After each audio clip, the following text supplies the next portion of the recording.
13h ci télévision Futurs Médias mbokk ñu jéglu baax ci li nga xam ne moom moo di yéex a door gi dal leen ak jàmm ci jotaay xibaar yi li ci gën a fës te ñu ne ma ko jukki daañu wutali diwaan bu Thiès jàpp leen ne ki nga xam ne itam moom moo bëggoon faat Mohamed Aidara daal nañ koy teg yoxo ki ñuy def jëf ju ni mel rek di ñi nga xam ne ñoom ñoo di waa takk der yi di policiers yi ñoo amal lu ni mel moom Aliou Diallo boobaak léegi toll na ci ñaari ay bés ñu koy wër ginnaaw bi mu bëggee faat ndaw loolee nag nga xam ne am na ci lu tolloog juróom-ñetti at ñu wax itam ci leneen lu doy waar loo xamante ni moom la ñu nemmeeku ci dawaan bu Ndar géej gis ngeen ko noonu ci li nga xam ne moom moo di image yi di ay jën yu ndaw yoo xamante ni ñoo teer ca tefes ga rek lu ni mel aw tookee moom moo waral seen ab génn am déet lu mu ci mënti doon ñi nga xam ne itam ñoom ñoo yëngu ci wàllu napp gi ñu ngi koy naqarlu bu baax a baax daañu wutali diwaan bu bët gànnaar bu réew bu Sénégal fekk fa suñu ndaw moom Ousseynou daañu wax ana lan moo di xibaar ci loolee nga xam ne nag moom moo xëy daal di teer ci tefes gi ñàkkum kérosène ci aéroport international Blaise Diagne lu ne mel itam xel mënees naa dal ndax itam am na loo xamante ni daal nag ko ci jukki lu mën a jëmale askan wi lu toll ci ñaar fukki fan mu mel itam compagnie étrangère yi nag ci la jamono dees nañu am loo xamante ni daañ ko mën a jëfandikoo daañu waxtaane wàllu caada moom Mamadou Lamine Mayga daal di fësal aw album boo xamante ni mi ngi ko jukki ci fukki titre daal di koy dippee aar moom yóbbante la ko waral bokk na rek ci yenn ci ak ñi nga xam ne ñoom ñoo di artistes yi ñuy def ci yenn ci ay textes yoo xamante ni dañu koy fësal moom Mamadou Lamine Mayga jàpp ne am na yenn ci ay rëq-rëq yoo xamante ni am na ci wàll wi ba tax itam war nañ koo mën a jubbanti léegi ma dikk ñu faram fàccee.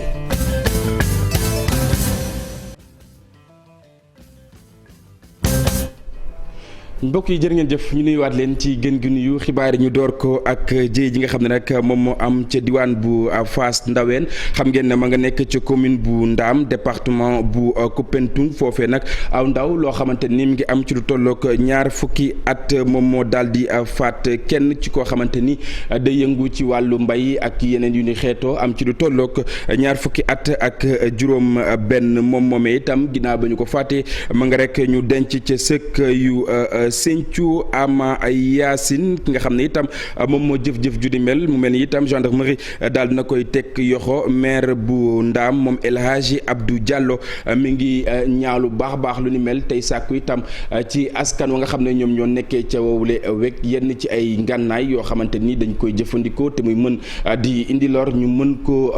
dakkal daañu dikkaat ci boobule xibaar ak itam suñu ndaw yi nga xam ne itam ñoom ñoo nekk ca wowule diwaan ak la ko wër maanaam Tambacounda Moussa Omar Gueye dina ci dikkaat ak ñun leneen itam mbokk yi loo xamante ni junjoon naa leen ko bi ñu door yi la jotaayu xibaar ki nga xam ne moom moo bëggoon a faat Mohamed Aidara daal nañ koy teg yoxoo moom Aliou Diallo ginnaaw ñaari ay bés yoo xamante ni waaye takk der yi nag ñu ngi ko doon wër diwaan bu Thiès ak la ko wër moom moomee daal nañ koy rek teg ràpp ci yile jamono daal di koy teg gët itam ba tax itam du mën a rëcc ñu wutali diwaan bu Thiès fekk fa suñu ay ndaw Cheikh Anta Diop ak Sélatiir ki ñu njort na moo bëggoon rendi ak yóbbu loxo xale bi di Mohamed Aidara dëkk ci quartier Daaru Salaam fii ci diwaanu Thiès takk dari de teg nañu ko loxo muy wuyoo ci turu Aliou Diallo moom nee nañ mi ngi juddu ci Oudalaay nekk ci Fouta ginnaaw daanaka ñaari ay bés ak yu teg de ñu ko doon wër waa police premier arrondissement teg nañu ko loxo ba jamono yi mi ngi ci garde à vue fii ci police bi daanaka askan wi ñépp faxoon ñëw doon ko xool kenn ci waa Thiès yi ñëwoon fii ne nag mbégte la ci am ndaxte jàpp nañ ne suñu police bi ñu xaraña ci nekk. victoire la pour nous les Thiessois parce que en un temps record jàpp nañu ki nga xamee ni moom moo agressé woon xale bi au niveau pratiquement de Darou Salaam. doon ko bëgg a rendi doon bëgg a dagg loxo bi pour yóbbu ko. xamuñu woon lu mu koy doyee biñ ko jàppee waa quartier bi ñëpp a daw si ñuy laaj. on se posait la question ndax réellement affaire bi am na wala déet mais bi ñuy ñëwee au niveau du premier arrondissement gis nañu ni l'agresseur a été pris actuellement ni mi ngi ci loxo yi yoon donc muy loo xam ni satisfaction lañ ci am ñun comme suñu journalistes yi ñoo relayé woon pratiquement l'information pour que ñëpp jot ci pour que Thiès waa yëpp jóg. ñu fàttali nag ñaar fukki fan ak ñett ci weeru avril bi kii di Mohamed Aydara ginnaaw bi ko nag magam bu jigéen yónnee woon la daje woon ak xale bu góor bi fi la ko jàppe ci loxoom yor ko ci ab tabax bu yàqu génne paaka ne nag loxo bi la soxla woon dooroon na sax ba doon ko rendi waaye mujjul antu ndaxte xale bi dafa fël paaka bi daw boobee ba léegi nag police doon ko wër teg nañu ko loxo jamono yi ba nag mi ngi ci kalamu enquêteurs yi fii ci police premier arrondissement bu Thiès commissaire Thioub nee na ci fan yu néew de daañu biral sabab bi ak lu waraloon muy def ñaawteef bi. l'enquête baa ngay wéy Cheikh Anta moom Aliou Diallo wi ñu njorte moom moo jëf junni mel sànq itam bokk na ci loo xamante ni junjoon naa leen ko diwaan bu Ndar Géej ak la ko wër rawatina waax yu Gànjool foofee itam jën ñu sew joojee nag ñu ngi ne waax ci li nga xam ne itam moom moo di tefes ga lan moo waral lu ni mel aw tooke la woo xamante ni mu ngi nekk ci géej gi am déet lu mu ci mënti doon Ousseynou ginnaaw bu ma la nuyoo diwaan bu Ndar Géej ak la ko wër ci la jamono li nga xam ne moom moo fa am lan lañ ci mën a jàpp. waaw Cheikh ni nga ko waxee rek noonu la mën naa jàpp ni sax Cheikh maa ngi lay nuyu. Ousseynou Diop diwaan bu Ndar Géej moom moo ñuy wax yenn ci ay xibaar yu tukkee ci jën yooyu ngi nga xam ne itam moom ngeen di gis ci suñu ay écran nga xam ne itam moom moo rek teer ci tefes gu waax yu Gànjool bu fekkee mu ngi ci bu mu jokkoo bi Ousseynou maa ngi lay nuyu. Cheikh maa ngi lay fay. lan lañ mën a jàpp ci la jamono diwaan bu Ndar Géej ci loolee nga xam ne moom moo am ci waax yi. Cheikh ni nga ko waxee rek noonu la ndaxte jamono jilee ñi nga xamante ni ñooy nappkat yi ñoom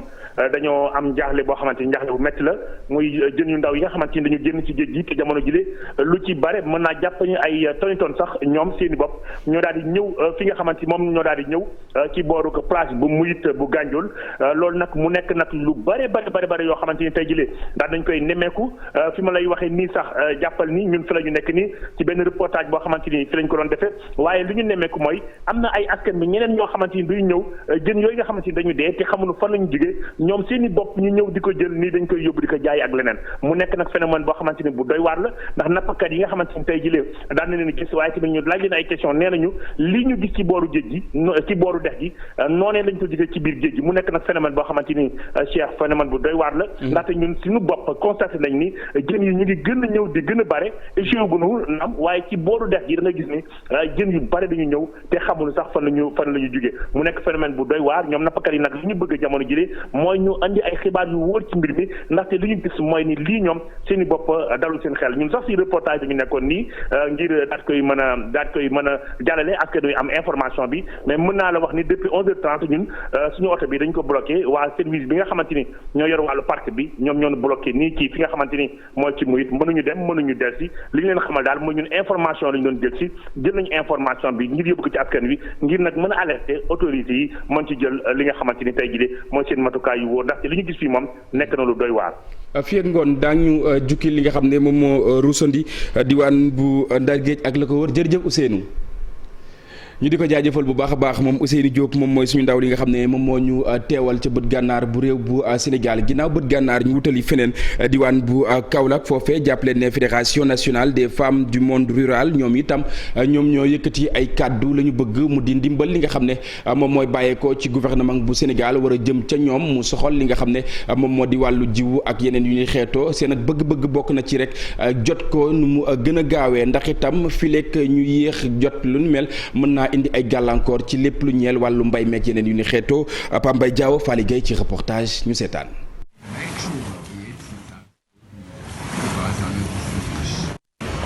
retard yi nga xamante ni moo aman ci séddaleem jiw bi ci nawetab daaw gi moom nag ay jafe-jafe yu métti la indi leen ñi nga xamante ni ñoo di béykat yi ñi ko xamle di fédération nationale des femmes du monde rural buñ sukkandikoo ci Fatou Pen bi bokk ci fédération boobu boo moytuwul li leen dalan daaw lu ko raw dina leen dalaat ndaxte heure bi waroon naa fekk ñu commencé séddale jiw yi. mbay jot na ba pare fu mu ne ku yoroon sa jiw xolli nga ko ba teg di séentu taw dégg naa sax ñu ne Kédougou taw na loolu xam na. bon xam nga ne léegi tey ñu tawlu te kenn yoru benn jiw ministre bu yore wàllu mbay mi nañu jàppale jox ñu jiw tam teel. ak jafe-jafe yooyu tamit yokk ci ñàkkum matériel bu sukkandikoo ci Fatou Pen béykat yi matériel yi maam ñi daan béyee ba léegi moom la ñuy béyee. matériel bi yàgg na màggat na mooy machine nji ak machine uuyi yooyu yàgg na soo si jiyee sax doo saxle te bëri wut itam. ndax boo xamee ne benn dëkk téeméeri nit a nga fay xeewoo di ay borom kër fukki machine ne fa borom machine bi daay xëy ba wàcc luye la ko ñaar téeméer. ak jafe-jafe yooyu nag fédération nationale des femmes du monde rural di xamle ne ñoom nag danoo war a am ñu leen teewal ci pencum ndawu réew ma ci élection yii di ñëw. demal ci àll bi nga seet ñi nga xam ne ñooy dugg ci àll bi nga tanal leen kii taxawal ndawam réew mi ci assemblée la xam la àll ba di dunde àll bi su doxut réew mi di dox mbay li ma wax ni yëpp mu ngi koy dund. béykat yi nekk ci région bu Kaolack ak fédération nationale des femmes du monde rural ñoom nag dinañ amal benn doxu ñaxtu le 14 mai bii di ñëw fii ci Kaolack ngir naqarlu jafe-jafe yi nga xamante ni moom la béykat yi am. ñu des ci wàllu mbay mi lay meññeenteef bàyyeekoo ci li nga xam ne nag moom moo di suuf si bokk na ci dugub ci la jamono itam diwaan bu Kaffrine lu ni mel mi ngi ci juróom fukk ak juróom lu soxal itam gerte bi mi ngi ci juróom ñaar fukk ak juróom ci la jamono itam yenn ci ay njaboot jamono yi nag seen ak njàqare ñu ngi koy fësal bu ñu sukkandikoo ci service su sécurité alimentaire nga xam ne itam moom moo amal lu ni mel lan moo ko waral Pape Mbaye Diaw wala bokk Omar Ndiaye ak itam Boubacar Fall bopp ñoo ci dikk ak ñun ci aw tontu. retard yi nga xamante ni moo aman ci séddaleem jiw bi ci nawetab daaw gi moom nag ay jafe-jafe yu métti la indi leen ñi nga xamante ni ñoo di béykat yi ñi ko xamle di fédération nationale des femmes du monde rural buñ sukkandikoo ci Fatou Pen bi bokk ci fédération bopp boo moytuwul li leen dalan daaw lu ko raw dina leen dalaat ndaxte heure bi waroon naa fekk ñu commencé séddale jiw yi. mbay jot na ba pare fu mu ne ku yoroon sa jiwu xolli nga ko ba teg di séentu taw dégg naa sax ñu ne Kédougou taw na loolu xam na bon xam nga ne léegi tey ñu tawlu te kenn yoru benn jiw ministre bu yore wàllu mbay mi nañu jàppale jox ñu jiw tam teel. ak jafe-jafe yooyu tamit yokk ci ñàkkum matériel bu sukkandikoo ci Fatou Pen béykat yi matériel yi maam ñi daan béyee ba léegi moom la ñuy béyee. matériel bi yàgg na màggat na mooy machine nji ak machine uuyi yooyu yàgg na soo si jiyee sax doo saxle te bëri wut itam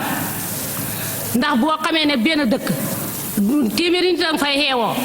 di ay borom kër fukki machine ne fa borom machine bi daay xëy ba wàcc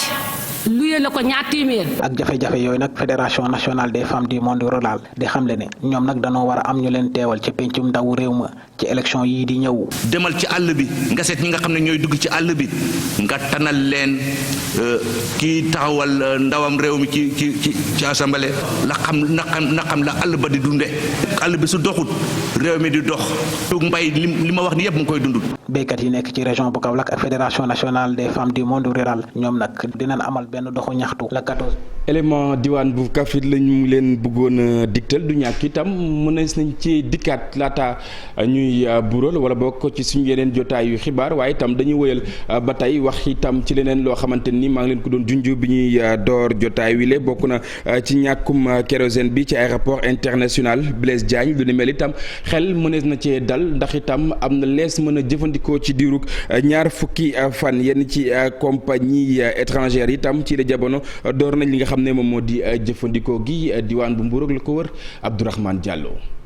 20 avril bi ñu génn société bi ñu duppee société de manutention des carburants aviation dafa xamle ne woon dina am jafe-jafe ci lu jëm ci wàllum kérosène ci AIBD loolu nag ci diiri ñaari semaine la ko appoon ci document bi nga xam ne waa SMK di bindoon nañ ko ñu ngi doon ñaax sax avion yi nga xam ne bitim réew la ñuy jógee wala boog waa bitim réew ñoo ko moom ñu daal di jël seeni matuwaay laataa ñuy wàcc ci Ndakaaru ndax kérosène bi fi des Air Sénégal ak l'armée bi lañ ko jagle noon fukki fan ak juróom ginnaaw ga mu mel ni mbir mi mu ngi jaar yoon le 5 mai bi ab bateau bu juróom-ñaari junniy tonnes dal na yegg si Ndakaaru moom sax mu ngi yeb lu toll ak juróom-ñeenti junniy mètre cube ci kérosène fekk fi ñetti junni mètre cube bi nga xam ne moom moo nekk ci AIBD loolu yépp nag buñ ko boolee nañ ci am fukk ak ñaari junni mètre cube quantité boobu nag mën nañu wax ni fekk ñaar fukki fan avion yi mën nañ ci séddu bu ñu sukkandikoo ci sunu ay xibaar am na sax ab bateau bu ñaari junniy tonnes bi nga xam ne war naa ñëw ci semaine bi ñu jëm ni li ni mel sax a tax ñu njortu ni waa SMK di bataaxal bi nga xam ne dañ ko bindoon ngir dànkaafu ci week-end bi wala boog ci ndorteelu semaine bi dinañ ko dindi ndax jamono ji compagnie yi nga xam ne ñu ngi bitim réew sax commencé nañoo jël kérosène ci AIBD lu mel ni Delta wala boog Emirates mbir moomu mooy wane ni rek jamono ji wàllum kérosène nekkatul jafe-jafe ci aéroport bi lii di avion yi ñu ngi dem di dikk comme ni ñu ko daan defee. jërëjëf Abdourahmane ñu àddu itam ci leneen mu soxal langu ko politique mi ci mim réew fédération départementale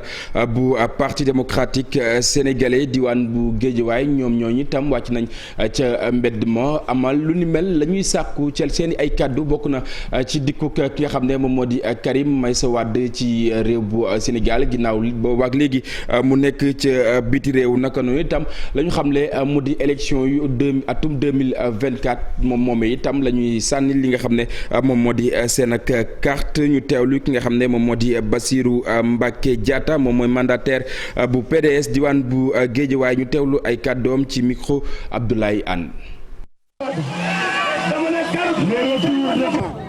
tey li ñu fi dajale mooy comité directeur du parti démocratique sénégalais moo fi ñëw yónni fi ay nit y en a des personnes qui sont venues de l'intérieur du Sénégal. am na ñoo xam ne dañoo jógee bitim réew ñëw fekkee gis ngeen fi sax ba ngeen gis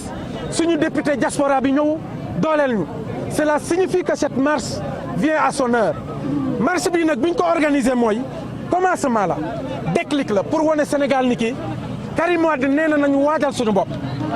Karim Wade ak maître Abdoulaye Wade nee nañu waajal suñu bopp ndax ña ngay yëglu di wax Macky Sall ni ko li Karim Wade daj ci réew mi kenn mësu koo daj génne ngeen Karim Wade Sénégal na Macky Sall organisé Karim Wade pour mu dellu si ci mim réew te Karim Wade jokkoo nañu ak moom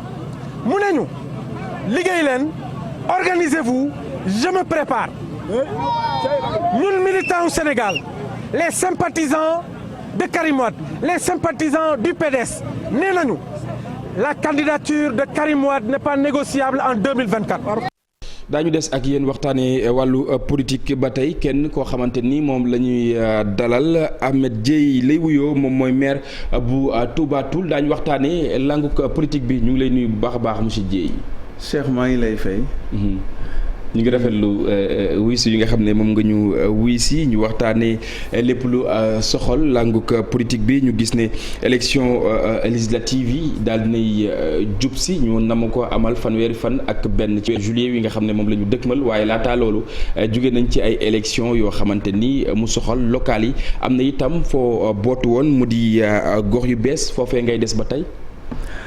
Cheikh maa ngi lay nuyu bu baax di nuyu askanu Sénégal yëpp. waaye di nuyu askanu Touba Toul di nuyu bu baax suñu ay militants di nuyu suñu sëriñ Alaaji Mbàkke bu sëriñ Moustapha Absa di nuyu Sénégal yëpp di am contentement bu rëy ci teew fii tey waaw dëgg la dañu jóge ci ay élections dem ci ay élections yàlla dogal effectivement bi ñu demee ci élection locale yi ñu jógee ñu nekkoon ci coalition gox yu bees yàlla may ñu ndam lu yaatu ñu bokk ci juróom yi nga xam ne coalition bi yëpp ñoo ci amoon ndam muy Touba Toul Xombol Ndondol Tooki Gaar ak maa ngi fàtte sax turu dëkk ba waaye li am solo foofu mooy coalition gox yu bees li mata leeral mooy dañ ko créé woon ñun ay jeunes ñoo xam ne dañu nekk ci réew mi ak ñu nekk diaspora wut ay récépissé créer la coalition dem ci élection donc kenn ku ci nekk en tout cas pour le début support juridique nga ko defoon un véhicule juridique pour mën a dem élection maintenant j'ai vu l'actualité gis naa ay publication gis naa lu nekk ñiy wax ne gox yu bees day soutenir Yewwi Askan Wi ci beneen pàcc gox yu bees wax ne ñoom souteniruñu Yewwi Askan Bi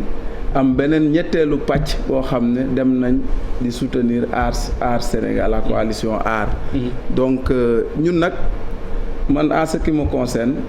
dama jàpp ne du loolu mooy débat bi mooy naka la ñuy def ba développer suñu gox yi débat bi mooy fii Sénégal tollu tey dama jàpp ne suñuy défi ñun le monde rural mooy l'électrification intégrale ay yoon yu baax ak ndox adduction à l'eau potable ñu am ci accès boo jëlee commune bu mel ni Touba Toul tey au centre on a des problèmes d'eau des problèmes énormes suñu yaay yi dañuy jóg di root ba 3 heures du matin c'est des problèmes problème mu électrification wax naa ko keroog au président je l'avoue. Le président nous a reçu. man recevoir na ma 2 fois à Kaolack et à Dakar. mais bu mu ci mën a doon rek saa yi bu ñu toogee intérêt yi Touba Toul ak intérêt yi waa Touba Toul lañ koy wax. moo la ñor moo ma ñor. ndax itam da ngay confirmer waaw wala déet ndax da ngay des ci biir coalition bi am déet. non xam nga coalition gox yu bees comme ni ma la ko waxee c'était une coalition. boo xam ne faa nga préciser également. non du coalition politique. man dama jàpp ne ci li ma jàpp. mooy élection locale moo ñu boole woon. législative li indi paccaxoo bi te j'avais alerté waxoon naa leen ko li ñu mënoon tënk ñu dem ci local parce que match nawetaan la mënul bokk ak match coupe du monde mënul bokk mënuñu boolewaat ñu dem ci élection nationale ñun nag tey li ñu yor ñun dañu liggéey ba am ko on a gagné le Benno Bokk Yaakaar à Touba Toul au local et c'est tout à fait normal que Benno wooñu xëccuñu pour que ñu jàppale leen mais nag xam nga politique tout est question de rapport de force ñun li ñu yore xam nañu ko Touba Toul c'est une grande commune 96 villages 22 hameaux un peu plus de 80 000 habitants un peu moins de 25 000 électeurs du ñu ñëw rek joxe ko noonu. D'accord.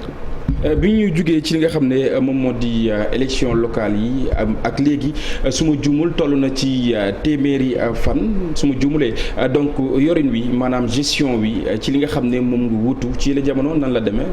waaw sant yàlla très sincèrement dañ ciy sant yàlla bu baax. ndax nit askan bi ñoo ko wax du man. téeméeri fan yi ñu fa def. askan bi ñoo wax ne. moo leen gënal téeméeri yoon. fukki at yii mujje kon loolu mooy changement moo tax damay kontaan maa ngi la koy wax sànq bu ma ñëwee ci bërëb fekk fa ay jeunes yu yaru nag parce que yar bi dafa am solo yar ak teggin xam li ñuy def mën li ñuy def di ko teg ci temps loolu la ñu yore commune bu Touba Toul on a fait de très belles réalisations depuis bi ñu toogee ak léegi et ce n'est que le début du commencement ça ne fait que démarrer li ñu bëgg mooy que tous les villages de Touba Toul soient électrifiés que tous les villages de Touba Toul am ay forage ndox bu doy yoon yu doy loolu ku pare pour defal ñu ko jàpp naa ne ñun pare nañ pour jàppale la te loolu ci gën a yel mooy état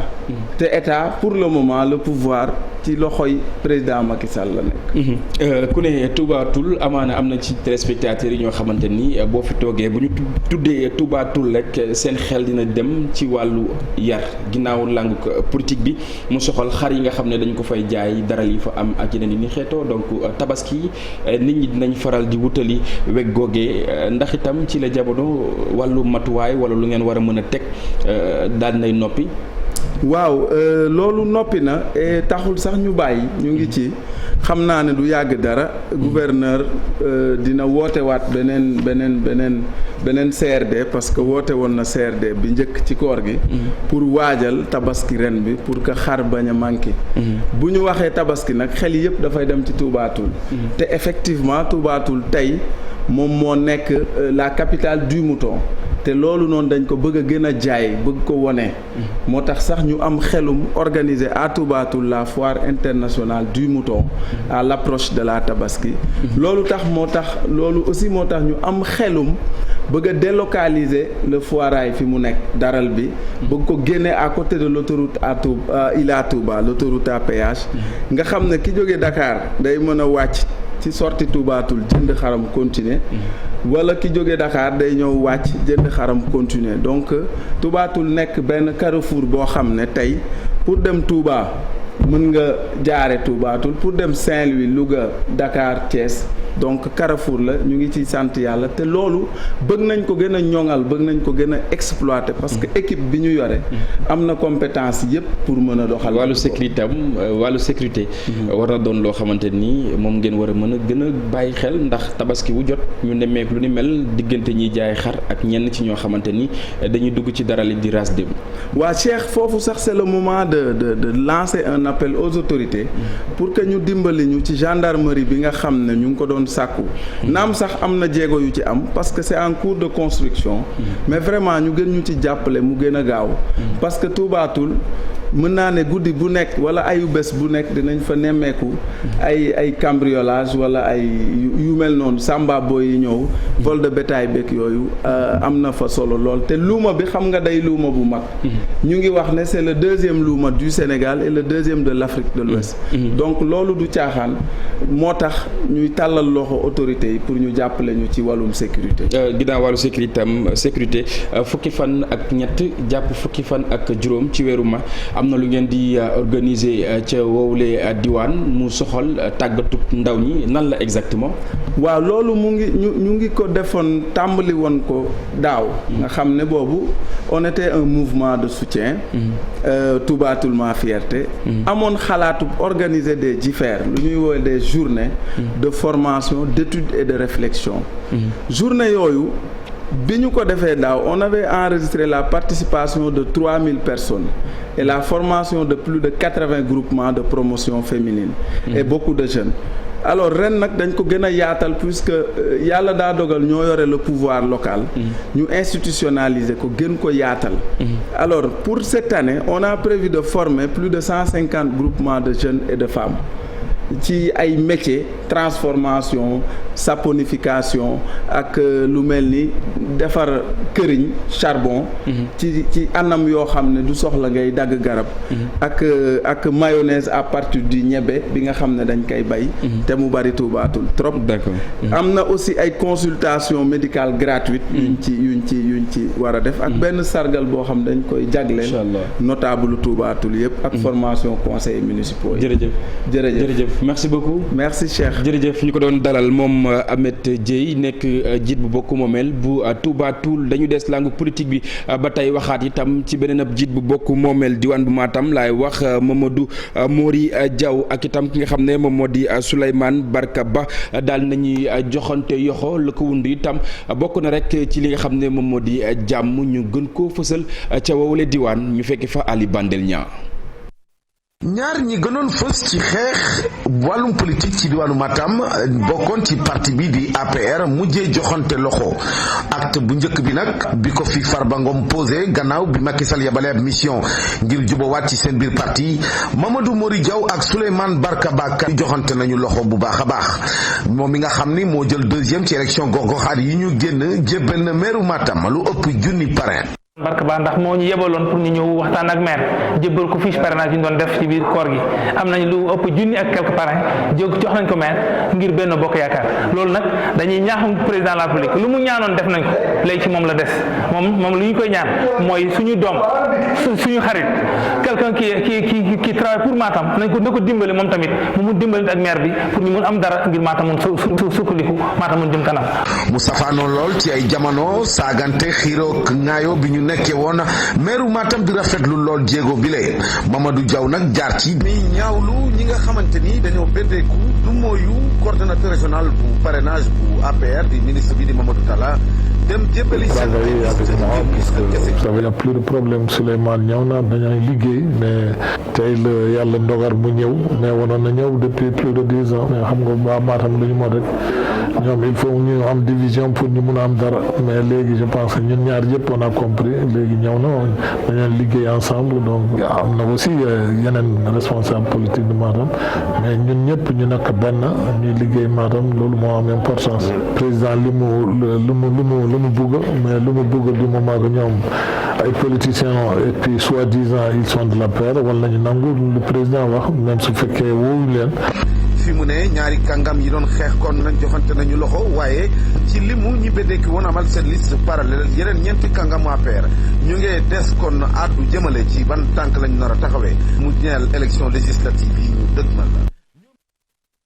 wàllu ko docteur jàppale ne directrice bu hôpital régional diwaan bu Kaolack moom la ñu tabb njiit bu réseau des hôpitaux d'Afrique moom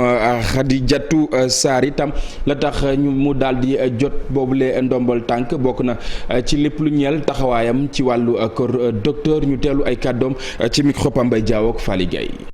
suñuy naatangoo am ci ñun kóolute am ci réew mi kóolute tabbuñu président du réseau des hôpitaux d'Afrique de l'océan Indien et du Caraïbe di wax itam ni loolu dafa wane ni xëy na lépp jagul waaye système hospitalier Sénégal itam de nekkuñu ginnaaw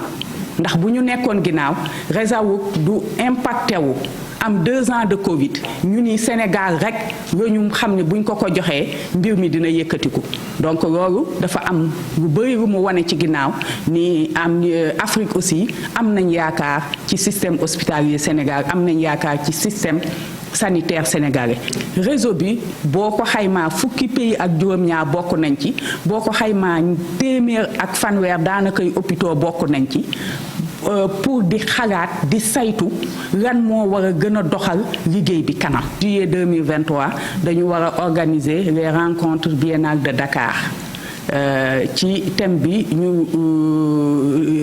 tënke ko démarche qualité maanaam lépp lu ñuy liggéey nan la ñu mën a fexe ba lépp tegu ci qualité. système boo gis dafay am xat-xat xëy na tollu nañ ci ñu ngi ñaan yàlla mu sedd guy. du tere aussi dinañu gën a taxawaat gën a xool écart yi daanaka dafa fekk si te mu réseau bi ñun li ñuy liggéey lan moo ciy qualité lan moo ci dul qualité donc loolu defe naa ni dina amal njariñ ñépp. UCG ak itam ONAS aw lëkkaloo xamante ni daal nañ koy xaatim li ko wund bokk na ci lépp lu soxal wàllu qualité wu service public yi ñu gën ko ñoŋal kàddu yi nga xam ne ñoom ñoo roose ca boobule jotaay Habib Faye ak Mohamed Sow Dieng ñoo ñu ko yeggee. mooy gestion inondation yi ñu mën ko gérer comme il faut mais di wax ne rek li nga xam ni mooy protocole bi danañu jox encore d'autres activités plus en plus pour que ñu permettre quand même li nga xam mooy gestion déchets yi donc ñu mën ko intégrer aussi ci suñu activité donc par rapport ak li nga xam ne mooy opération pré-hivernage mais aussi opération donc hivernage donc ci loolu laa wax ni aussi wax nañ ko sànq maak le monsieur le coordonnateur pour ñu xool sur le terrain yan activité la ñu mën a def de façon conjointe donc au niveau donc sur le terrain pour vraiment contribuer aussi dans le cadre de la bonne gestion tout simplement donc des eaux pluviales des inondations de façon globale. Habib Faye ñu desandi ak yow mbokk yi junjoon naa leen ko bi ñu door yi la jotaayu xibaar wàllu caada waxoon naa leen ne daañ ko waxtaanee ci album bi nga xam ne itam daal nañ ci jukki lu toll ci fukki titre Mamadou Lamine Mayga daal di fësal lu ni mel di peeko aar moom ay yóbbante la tax itam mu daal def lu ni mel gis na ne nag ay rëq-rëq dafa am ci wàll wi ba tax itam ginnaaw itam bi mu rek wuute yenn ci ay seen dikkaat na bu baax a baax ngir daal di joyanti mbir mu ni mel ñu teewlu reportage. Mamadou Lamine Mayga dikkaat sur scène génne waat album mu 10 titres lile mu ne aar moo ko yóbbante. aar li tax mu meer parce que gëdd biñ ko war a joxuñu ko waaw ba nga xam ne léegi ku jóg lu la neex ngay def te loolu tamit aussi wax dëgg yàlla dafay xaw a metti. ci ni musique bi tëddee jamono ji waral na mu tëju ci lu toll ci juróom benn weer yoo xam ne daf ko liggéey ngir jox askan wi lii nii. c'est pas ça du lu faj du lu yomb quoi waaw loolu moom mooy problème bi dimbali musiciens yi taxul musique bi tamit que bu ñu leen dimbalee rek mu avancé. mu nekk lu naturel bi ma ñëwee tamit aussi wax dëgg yàlla parce que ba xoolee novembre ba mois de mai bii ñu nekk ñu ngi ci defe naa 6 mois wala 7 mois ah. waaw pour te dire xam ngi liggéey. projet gi ñi ca liggéey bëri na. ku ci nekk bëgg ñëw jàpp ci ku mel ni Baxaaw li mu bind ku mel ni Boy Kourouma bind nañ ci ay affaire ak yooyu yëpp xam nga Kourouma. et puis vidéo bi ñu def nii léegi mu pare incha allah Boubs vraiment kontaan si yow aussi parce que musique il faut ñuy jàppalante quoi te grand bi dama doon jël sama temps yëpp bu ma nee voyager sax damay toog parce que li ma doon dégg moo ma neex. ci biir album bi morceau yañ ca mën a fekk bokk na ci ba ci gën a fës moo di hommage bi muy rendre Habib Faye donte sax ñoom ñaar bokkuñu woon groupe musical. boo xoolee ba fàttalikoo boobu su CD ba le passé ma tuddee woon ko expérience ci cadre lan la woon cadre pour xale yi mën a delloo si waat tuuti affaire yi su ko defee parce que bagage yi ñu ngi fi xam-xam baa ngi fi li ci des rek mooy jàng. faaw ndaw ñi di am référence donte sax am na ci ñoo xamante nit mën nañu way muy kàddu yi nga xamante nit yëkkati na ko moom mu ne fas yéene naa def ay concert ak ay soirée yoo xamante ni ngir gën a mën a def lii di promotion albumam bii mu génnee. bis ni ki tey yemook juróom-ñaari fan ci weeru mai atum 2012 la génnoon àddina moom Jules François Bocandé def lu nekk itam ci lépp lu ñeel wàllu tàggat yaram fii ci réew bu Sénégal fukki at ginnaaw bi itam yenn ci ay ñaan yoo xamante ni nag daal nañ koy amal ca cathédrale Saint-Antoine bi nga xam ne itam mi nga nekk ca diwaan bu Ziguinchor ak itam la ko wër mu mel itam ñu ngi ko fay defal ñaan ngir rek mu daal di tabbi ca aljannatul firdawsi ñenn ci ay njabootam itam daal nañ fay dem ngir rek daal leen di massaw wéy leen a ndokkale ci bés yi nga xam ne itam seen ak doom dafa dëdd woon moom Jules François Bocandé ñuy wéy ba tey itam di ko ñaan suñu borom daal di koy atte ci li nga xam ne moom moo di yërmandeem mbokk yi fi la ñuy yemale jotaay wi waxtu yëkkati ko jot na dig leen daje ngoon incha allah ak rédaction bu télévision Futur Média lu mooy loolee itam laataa ñuy dem ñu daal di fësal li nga xam ne nag moom moo gën a fës ci li yéen kaay xëy fësal ni ki tey.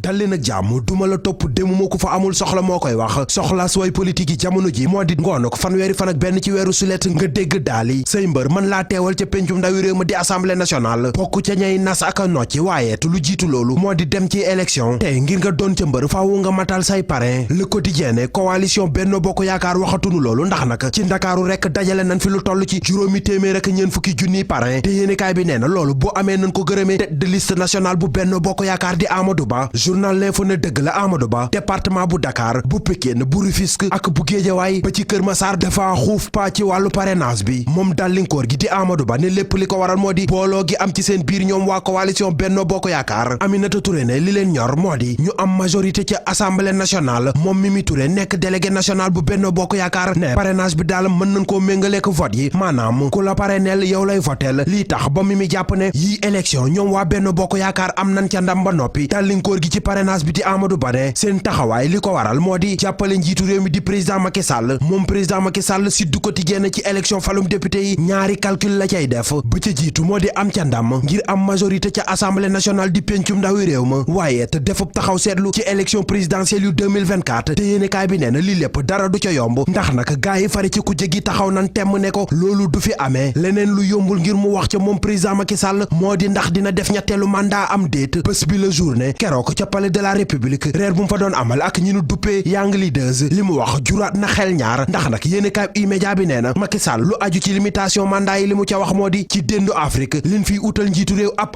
mooy waral ba daanaka projet buñ fi sumb du mën a yegg lii tax ba bés bi la journée waa ji ndax xelam nekkul ci def ñetteelu mandat L'As Quotidien lu ci mën di am daal moom waa ji bëgg na ndam ca Bawol ndax nag yéenekaay bi nee na njiitu réew mi di président Macky Sall li mu xamle moo di ne dina defaraat stade bu Mbàkke defar tali ba bàyyeekoo Taïf utali Sadio ba noppet jël ay ndaw yu fekk baax ca Touba utal leenum xëy su aane ca Bawol kay ba fii PDS moo fa doon am ndam te it ñoo ngi ci waajal gi ndax nag Cheikh Abdou Bara Mbacké Dolly dem na fekki leen boobaat fekk na ñoom waa PDS ca Géejawaay ne li nu bëgg moo di Karim Meïssa Wade ñibbisi waat ci réew mi ci Vox Populi moom njiitu réew mi di président Macky Sall moom la fa Guy Marius Sagna di waxal dinaan ko moom Macky Sall bu mu wàcce boppam bay tolloo ko préfet naan day wax ci contrat bi dox ci digganteem ak mairie bu Dakar Louga fa la astu soxna faatoo woon Direct News ne ñeenti sage-femme yan ca jàppoon procureur bu Louga li mu xamle moo di nañ leen tëj benn atu kaso boo xam ni benn weer ba la ñuy tëj léppit nara leer fukki fan ak benn ci weeru mai bi nu jëm lii tax ba Direct News xëy samp ci ay laaj ne ndax procureur dafa bëgg a dalal yëf yi ba tax mu bëgg a jël bii dogal wala ndax gaay yi dañoo bëgg a dellu gannaaw ndax pression bi acteur de santé yi teg ci seen kaw ndax bii dogal bu jàllee astu soxna fa mu tëdd dina fa tàlli Direct News yokku ca ne ndax nekkul ni yàlla sunu borom mooy àttekat bu mag bi enquête yéene kaay ne lu ci mën di am daal ñoom waa kër docteur war na noo xoolaat seen bopp ndax nag erreur yi ñuy def bëri na ñu bëri ci liggéeykat yi liñ leen di joxañ ci ñàkk kersa moo ngi bëgg a bari te jamono ji doo toog lu yàgg te déggoo ku leen porter plainte Direct News ne ca hôpital Nabil Choucair mbir muy méngoo ko ma xewoon ca hôpital Amadou Sakhir Mbaye ga ca Louga moo fa am ba tax porté nañ fa plainte ñaari agent Le Soleil national ne grève bi am ci wér-gu-yaram moom léegi tey mu dakk ndax nag yéenekaay réewum Sénégal bi nee na nguurug Sénégal ak syndicat yi ko séq talaata bii nu jëm dinañ xaatim ab déggoo li ñuy dégg boobaak léegi ci réew mi moo di faat bakkan yu tawut a dakk Libération yéenekaay ne ca benn dëkk ñaari gaar di Thiès waxambaane ba fa dugaloon tuut tànk bi atam toll ci juróom-ñett ci bâtiment bëggoon koo rendi gannaaw ñaari ayu bés